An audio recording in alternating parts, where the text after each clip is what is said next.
એવી વાત આવી હતી સામે કે તમે અને કેસુર કિંગ બંને વચ્ચે ઝઘડો થયો છે.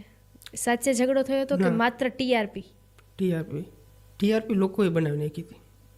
શા માટે, કેવી રીતે? અમારો ઝઘડો નહોતો થયો. અમે ટૂંકમાં હું સિમલા મનાલી ફરવા ગયો હતો હા. અને પાછળ 7 થી 8 દિવસ ચેનલ બંધ રહ્યું, એકેય વિડીયો અપલોડ થયો નહીં. પછી મને કેશુરનો કોલ આવ્યો કે ભરત આપણે વિડીયો બનાવવાનો છે. મેં કીધું મારા ભાઈ હું અત્યારે બહાર ફરવા આવ્યો છું, હું આવું પછી આપણે વિડીયો શૂટ કરીએ.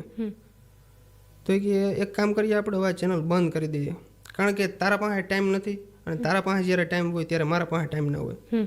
પછી મેં કીધું હા એ વસ્તુ બેસ્ટ છે, કારણ કે અમારે એક બે વ્લોગિંગના ચેનલ છે, બે ઇન્સ્ટાગ્રામ પેજ છે આપણી પાસે, તો એનું હેન્ડલિંગ કરી લ્યો ને તો પછી આના પાછળ ટાઈમ મળતો નહોતો. મેં કીધું આપણે રોગવાની અંદર મથવું એ કરતાં અત્યારે જ બંધ કરી દીધું સારું. એટલે લોકોને ટોપિક મળી ગયો. લોકોને ટોપિક મળી ગયો કે ભાઈ ઘણા દિવસથી ગુજરાતી ભડાકાની અંદર વિડીયો નથી આવ્યો એટલે આ બેને કંઈ ઝઘડો થયો છે. પછી અમે પણ એ વસ્તુનો ફાયદો ઉઠાવ્યો થોડો જજો કે આપણે અમે વિડીયો બંધ તો કરવા છે. મેં કહ્યું થોડા જ વ્યૂ ખેંચીએ, ખોટું જરાય નહીં બોલવું. અત્યારે કેવા સંબંધ છે એમની? અત્યારે જોરદાર હતા એવા જ, જરાય ફેર નથી. ગેટનો સંબંધ અમારો ડબલ થયો છે. ત્યારે અંદાજિત કેટલા ફોલોવર્સ મળ્યા હતા? ત્યારે મારે લગભગ 250 સમથિંગ 250 કે ફોલોવર હતા અને કેશુરને 120 કે જેવા હતા.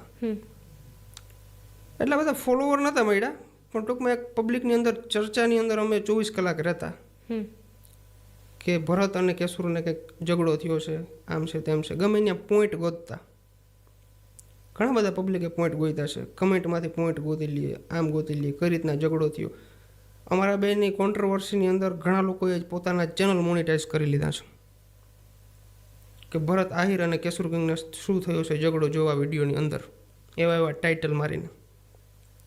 ભરત આહિર અને કેસુર કિંગ વચ્ચે બંને વચ્ચેનો સંબંધ કેટલા વર્ષથી? અમારે થયા છે 2 વર્ષ. 2 વર્ષ કમ્પ્લીટ.